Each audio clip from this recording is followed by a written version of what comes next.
Radio, l'IFE. C'est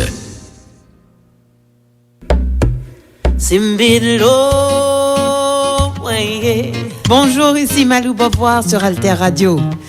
Alter Radio, l'idée frais.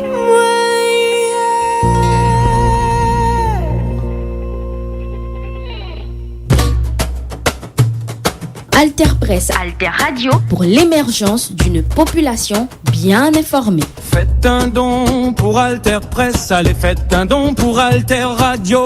Faites un don pour Alter Presse, allez, faites un don pour Alter Radio. Votre solidarité peut vraiment tout changer. Allez, venez faire vivre l'info complète et libre. Faites un don pour Alter Presse, allez, faites un don pour Alter Radio. Branchez-vous sur Alter Presse et faites un don. Merci, merci, merci pour l'appui citoyen. Merci, merci, merci de votre soutien. Alter Radio.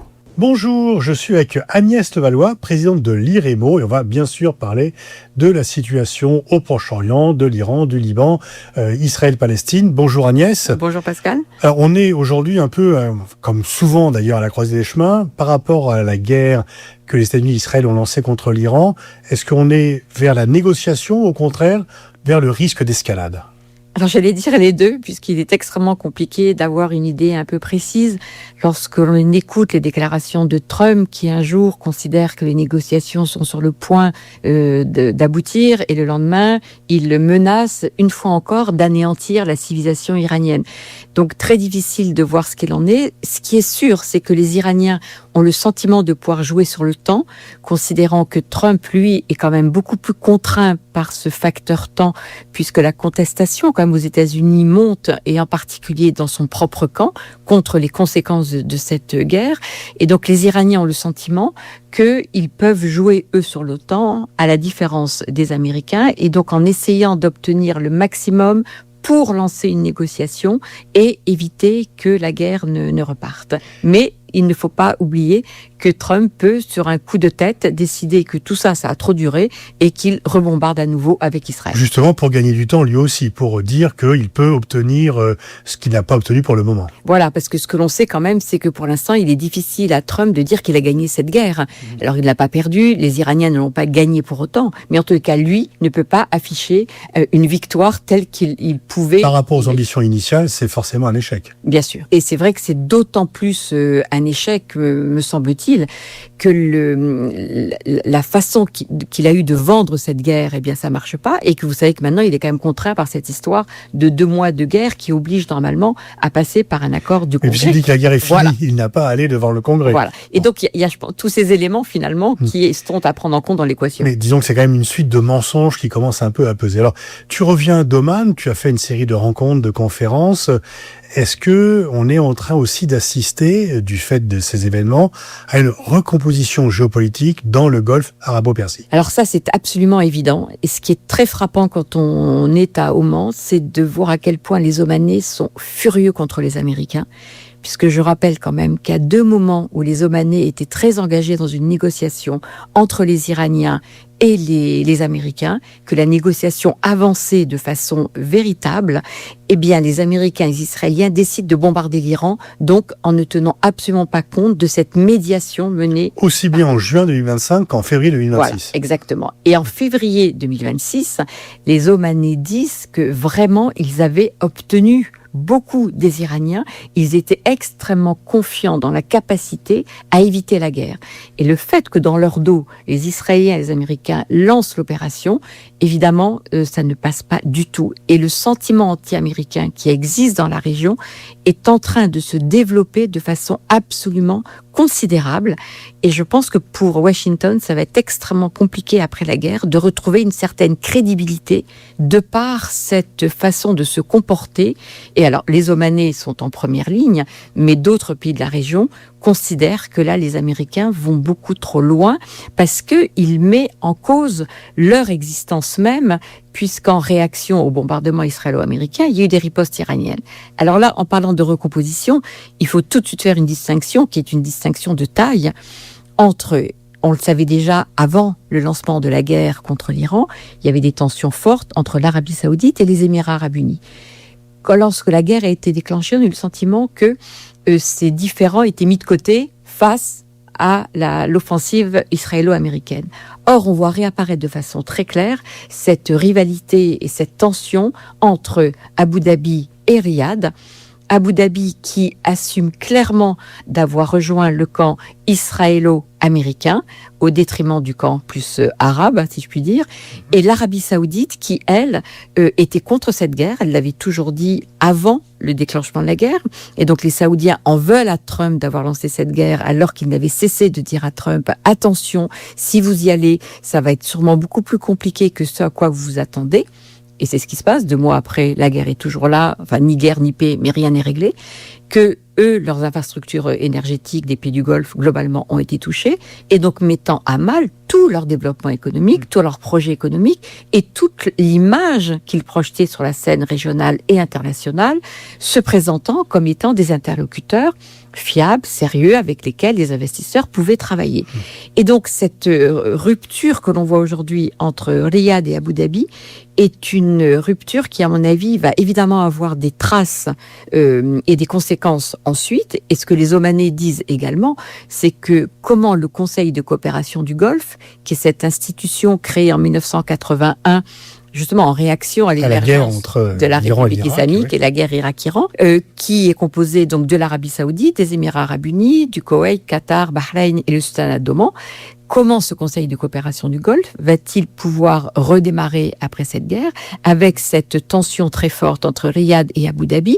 Et ce que tous les interlocuteurs dans la région disent, c'est que ce choix qui a été fait par Abu Dhabi d'être avec les Américains et les Israéliens risque de se renforcer encore après la guerre, alors que les autres pays de la région qui devaient rejoindre les fameux accords d'Abraham, les accords de normalisation entre Israël et les pays arabes, eh bien, ces accords d'Abraham ne sont plus du tout à l'ordre du jour, y compris dans un pays comme l'Arabie Saoudite, qui était pratiquement sur le point de les rejoindre avant l'attaque du 7 octobre 2023. Oman a toujours été considéré comme un pays de médiation, comme un pays qui est modéré, et le ministre des Affaires étrangères d'Oman a fait des déclarations disant que, en fait, les frappes iraniennes, elles étaient inévitables. Elles sont condamnables, ils les subissent, mais qui étaient inévitables, et donc il rend responsable les Américains de cela. Donc même un pays considéré comme étant très modéré comme Oman est en train de changer de position. Oui, en tous les cas, se rend compte que cette politique qui est menée par les Américains, avec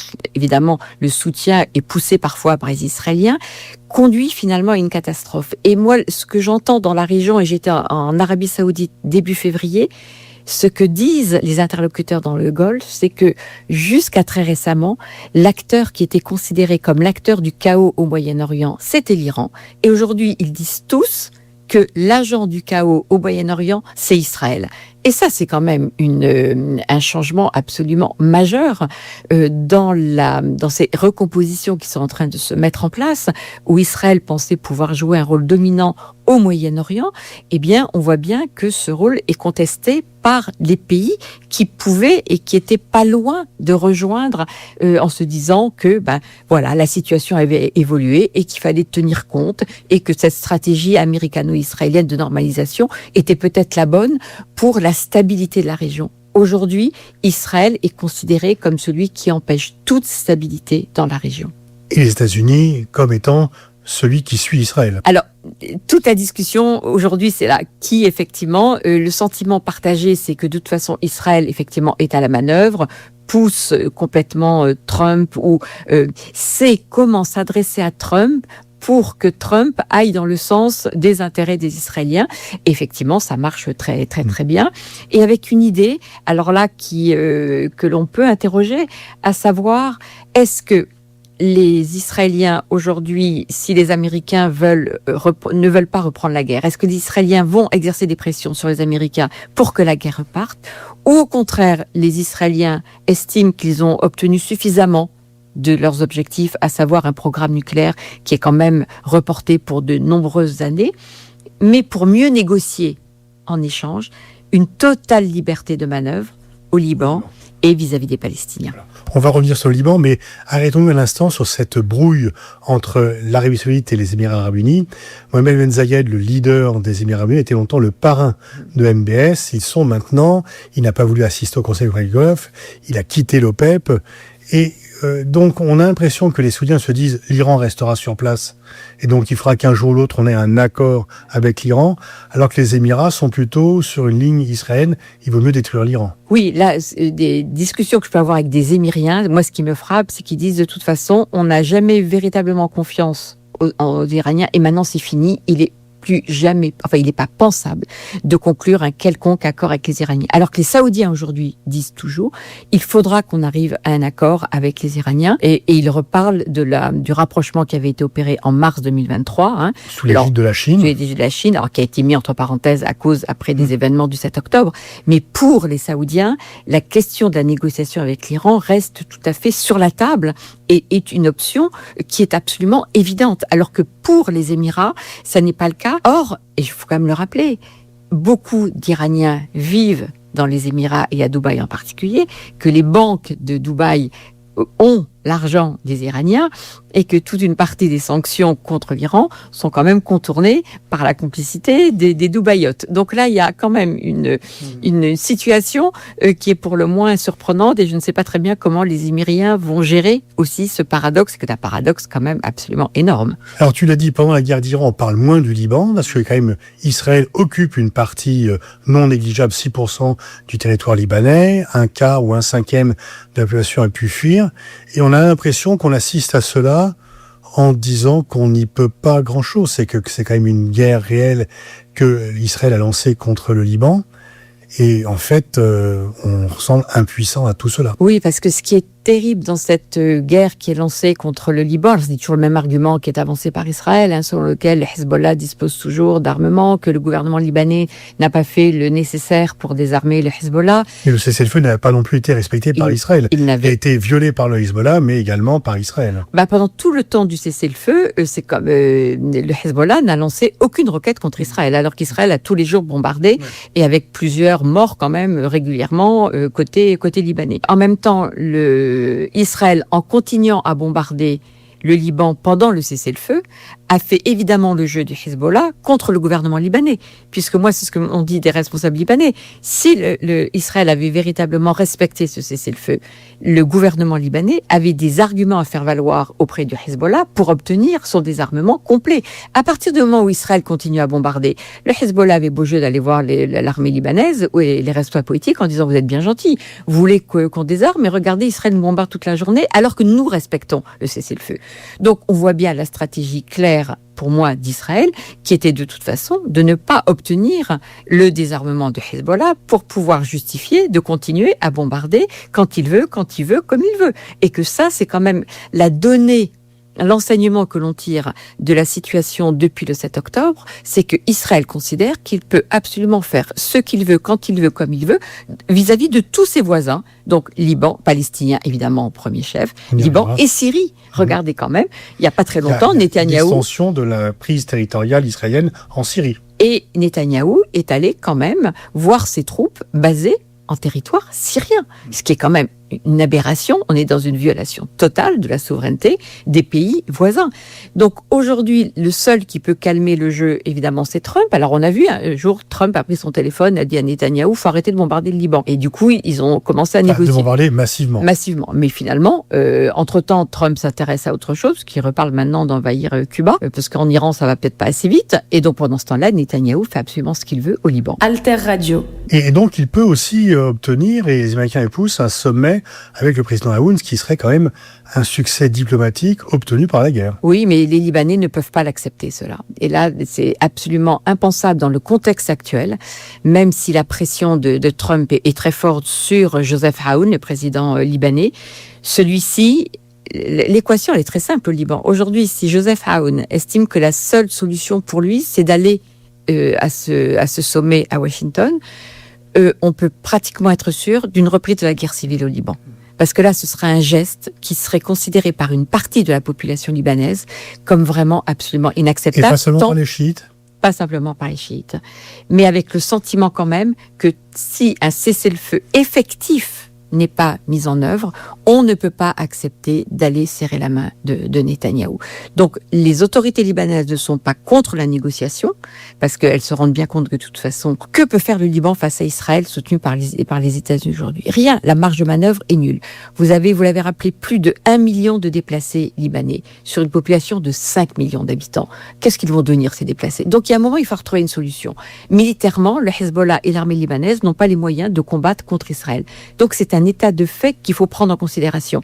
Alors, c'est peut-être choquant ce que je suis en train de dire, mais c'est une réalité. Donc, le gouvernement libanais est conscient qu'il faut de toute façon rentrer dans une négociation, mais pas au point de donner le sentiment d'une reddition. Le drame aujourd'hui, dans ce que l'on vit au Moyen-Orient, me semble-t-il, c'est que Israël exige une reddition de tous ses voisins, y compris l'Iran. Ce que l'Iran, évidemment, ne peut pas faire, mais que les Libanais ne peuvent pas non plus accepter une reddition. Et dans le cas d'une reddition, le Hezbollah encore moins. Donc, cette exigence suprême, si je puis dire, de la part d'Israël, conduit à une impasse totale. Mais comme si, alors là, je vais peut-être pousser le bouchon un petit peu trop loin, mais Israël ne veut pas, aujourd'hui, négocier des accords de trêve de cessez-le-feu appliqués avec une solution durable. Et Netanyahou, là, on retrouve la stratégie de Netanyahou, qui est quand même dans cette logique d'éviter d'arriver à une solution. Parce qu'une solution, ça veut dire quoi ? L'arrêt des combats, ça veut dire des élections, ça veut dire une commission d'enquête sur le 7 octobre. On a oublié, mais cette commission d'enquête n'a toujours pas eu lieu. Et donc, comme s'il était vraiment dans une fuite en avant, dont il ne peut même plus lui-même se sortir aujourd'hui, et donc d'entretenir ces conflits. Alors, à Gaza, on va parler de conflits de basse intensité aujourd'hui. Il y a des morts tous les jours, mais c'est plus des centaines. Donc, plus personne ne réagit. Cisjordanie, une annexion dramatique rampante qui est là, avec des morts, des déplacés comme on n'en a jamais vu dans l'histoire de la Cisjordanie. Plus personne n'en parle. Le Liban en parle un petit peu plus parce que les Iraniens ont lié ça avec la guerre en Iran. Voilà l'état de désolation. Et puis que le Liban est un pays proche de la France, donc absolument. Il y a un peu plus de proximité. Absolument. Il y a aussi des chrétiens, absolument. Donc c'est pas comme. Bon, effectivement, on peut faire, disons que on parle moins du Liban parce qu'il y a l'Iran et on parle moins de Gaza, Cisjordanie parce qu'il y a le Liban. Ouais. Et donc là, effectivement, tu l'as mis enfin, je veux dire, la torture est utilisée régulièrement dans les prisons israéliennes sans que cela choque plus que ça. Donc on nous présente l'armée israélienne comme l'armée la plus morale du monde, mais les ONG israéliennes elles-mêmes le disent, elles pratiquent la torture sans que cela ne soulève plus de protestations parmi les opinions publiques occidentales. On revient en fait à la question, j'allais dire, qui est un peu à la base de tout ce dont on parle maintenant depuis le 7 octobre. Alors, sujet dont on parlait avant, mais qui a pris une ampleur autre depuis le 7 octobre. C'est pourquoi Israël continue à bénéficier de cet état d'exception. Parce qu'il s'agit véritablement d'un état d'exception de cet état d'Israël en raison des conditions dans lesquelles cet état a été créé. La culpabilité des Occidentaux vis-à-vis de cet État d'Israël, de la Shoah que nous avons laissé faire sur le territoire européen. Et on en revient en fait systématiquement à cette même question, que l'on défend l'État d'Israël et les conditions dans lesquelles cet État a été créé, c'est un point de vue évidemment tout à fait acceptable. Ce qui est inacceptable, et pour moi à ce jour intolérable, c'est que cet état d'exception permet à Israël de justifier l'injustifiable et d'empêcher finalement toute mobilisation contre le comportement de cet État au nom de cette phrase qui finit par devenir insupportable, la sécurité d'Israël. Oui, évidemment, Israël a le droit à sa sécurité. La question ne se pose pas. Pour moi, c'est une évidence. Mais comment Israël peut-il imaginer sa sécurité ? Dans ce contexte-là, il fait tout pour ne pas assurer sa sécurité en étant en guerre avec tout le monde et en voulant, c'est pour ça que j'utilise le terme de reddition, en exigeant la reddition de tout le monde. Comment peut-on construire une relation avec ses voisins dans ce contexte-là ? C'est absolument aberrant de pouvoir même l'envisager sous cette forme-là. Donc, j'ai coutume de dire que peut-être que les choses pourront s'arranger ou on pourra négocier ou parler normalement le jour où Israël ne sera plus considéré comme un État exceptionnel et donc qui déroge aux règles internationales, qui déroge aux règles du droit international qui est censé nous régir. On suit, toi et moi, ces épisodes, ces événements depuis assez longtemps. J'ai le sentiment, je ne sais pas si tu le partages, qu'il était en fait plus facile d'être critique par rapport à la politique israélienne il y a 25 ans, lors de la reprise de l'Intifada, où quand même le nombre d'horreurs, le nombre de morts, le nombre de violations des droits humains était moins important, alors qu'aujourd'hui, dans l'espace public, dans l'espace médiatique, il devient plus difficile de critiquer Israël malgré ce qui se passe dans les prisons, malgré ce qui se passe en Cisjordanie, malgré ce qui se passe à Gaza. Oui, moi je suis absolument frappée parce que comme toi, les débats sur cette question, on en fait depuis des dizaines d'années. Et je me souviens que pendant les intifadas, on pouvait quand même dire beaucoup de choses et que c'était tout à fait légitime. Et je prends comme exemple la mobilisation qu'il y a eu dans les pays occidentaux, mais y compris en Israël, au lendemain des massacres de Sabra et Shatila, en septembre 1982. Il y a eu des dizaines de milliers d'Israéliens dans les rues pour obtenir la démission, à l'époque du ministre de la Défense, Sharon, et qui a démissionné. Aujourd'hui, ce qui se passe à Gaza, en Cisjordanie, au Liban, et 1000 fois pire, il ne s'agit pas de faire des échelles dans l'horreur. Il y a plus de morts en tous les cas. Mais il y avait des bilans absolument à causer. Et là, il n'y a rien. Il y a une espèce de tétanie. Il y a une espèce de... Moi, j'ai tendance même à dire de lavage de cerveau de la part des Israéliens aujourd'hui par la propagande qui est mise en place par cet État d'Israël pour justifier. Alors c'est vrai qu'entre-temps, il y a eu le 11 septembre, la guerre la lutte contre le terrorisme, la guerre contre le terrorisme, l'axe du mal, tous ces propos qui ont fini par complètement, polluer les esprits de tout le monde et qui empêchent aujourd'hui simplement d'analyser la situation telle qu'elle est. C'est-à-dire que là, il y a un État, l'État d'Israël, qui a un comportement absolument au-delà de l'horreur, inadmissible, insupportable, mais qu'on continue à justifier au nom de la sécurité de cet État. Mais il y a quelque chose de complètement perverti dans la façon que l'on a d'aborder les choses. Et donc, pour revenir à la question sur le débat, aujourd'hui, toute critique de l'État d'Israël apparaît comme insupportable, comme étant de l'antisémitisme. Et là, j'en profite pour m'élever contre cette façon qu'on a de vouloir assimiler antisémitisme, antisionisme, qui est pour moi une dérive extrêmement grave, intellectuellement parlant, mais aussi concrètement parlant, des conséquences que ça peut avoir. Et donc là, je pense qu'il y a une responsabilité de la part de nos politiques de vouloir faire cet amalgame qui, du coup, rend la situation de plus en plus difficile à analyser pour nous, qui sommes des analystes et qui essayons quand même de comprendre ce qui se passe et de pouvoir aussi dénoncer. C'est aussi notre responsabilité, me semble-t-il, lorsque l'on sait ce qui se passe, de dénoncer, pas pour le plaisir de dénoncer, mais parce qu'il y a quand même des choses qui sont inacceptables. Et moi, je trouve que cette perte d'humanité, moi, ce mot-là me semble très important dans cette guerre qui est menée par Israël, non seulement à Gaza, en Cisjordanie, au Liban. Il y a une perte d'humanité qui, à mon avis, est absolument dramatique. 8 mois qu'il y a un cessez-le-feu sur Gaza qui n'est pas respecté, mais en fait, la condition matérielle des habitants de Gaza est quand même juste inhumaine. Il n'y a aucune infrastructure de soins, de santé, d'éducation, d'hygiène. Les gens vivent dans la peur permanente de drones qui passent sur leur tête en ne sachant pas si la mort va survenir ou non. Et en fait, comment peut-on vivre à Gaza de façon humaine aujourd'hui 2 millions de personnes qui sont soumises à des tensions permanentes? En fait, on ne vit pas. Et d'ailleurs, la situation sanitaire, maintenant, il y a l'apparition de rats, de poux, et donc d'épidémies absolument dramatiques, parce que dans le cas de ce cessez-le-feu qui n'est pas respecté par Israël, mais du coup les camions d'aide humanitaire qui devaient rentrer rentrent encore au compte-gouttes. Normalement, les choses étaient quand même très claires, ça devait rentrer. 600 camions par jour qui ne rentrent pas. Absolument. Et 600 camions, c'était le quota au moment où on pouvait produire quelque chose à Gaza. Et là, il n'y a absolument plus rien du tout. Donc les conditions de vie sont absolument dramatiques. Donc le génocide continue. Enfin, parce que les gens meurent maintenant, pas simplement de bombardements, même si les bombardements continuent, mais ils meurent simplement parce que vous n'avez pas de quoi vous nourrir, pas de quoi vous soigner. Donc tous les Palestiniens atteints de maladies chroniques qui ne sont pas encore morts, sont en train de mourir parce qu'il n'y a pas de quoi les soigner. Il n'y a pas de centre de soins. Les ONG sont ciblées. Vous avez vu toutes les mesures qui ont été prises par Israël pour empêcher les grandes ONG de continuer à travailler dans la bande de Gaza. Et donc tout ça se passe à bas bruit, plus personne ne réagit. Moi, j'ai plus vu aucun communiqué de la part des Européens, des Français, de quiconque pour dénoncer une situation qui est absolument mais inacceptable. Et le mot est bien trop faible quand je parle de mot inacceptable.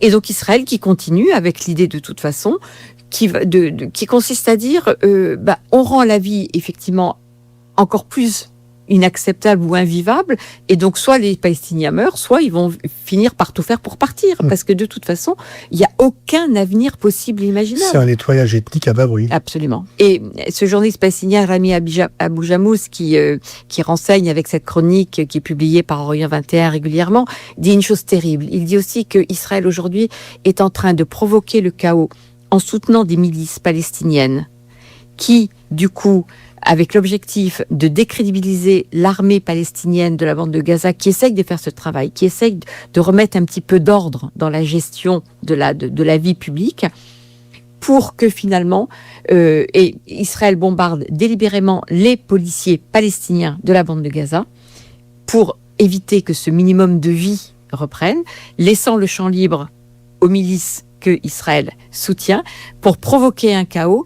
Et des Palestiniens de Gaza aujourd'hui disent, on a tenu jusque-là, mais si maintenant il y a ce chaos qui est en train, avec aussi une espèce de ferment de guerre civile, avec ces milices palestiniennes soutenues par Israël. Ce sont le crime organisé, qui sont absolument des crimes organisés. Et du coup, et des Palestiniens qui aujourd'hui avaient toujours dit, je ne partirai jamais de la bande de Gaza, si ça continue, là on sera vraiment obligé de partir. Alors, et donc avec l'objectif. Il y a une coalition qui se met en place contre Netanyahou avec Nathalie Befnet et Yair Lapid, mais en fait, ça ne changera rien par rapport à les Palestiniens. Ils auront l'avantage de ne pas être inculpés par la CPI et ça permettra de passer après Netanyahou tout en continuant la même politique. Oui, parce que ce qui est frappant dans la vie politique israélienne, c'est que la majorité des Israéliens encore aujourd'hui sont en faveur de la guerre. Ils sont contre Netanyahou, donc peut-être qu'ils voteront effectivement pour cette nouvelle coalition.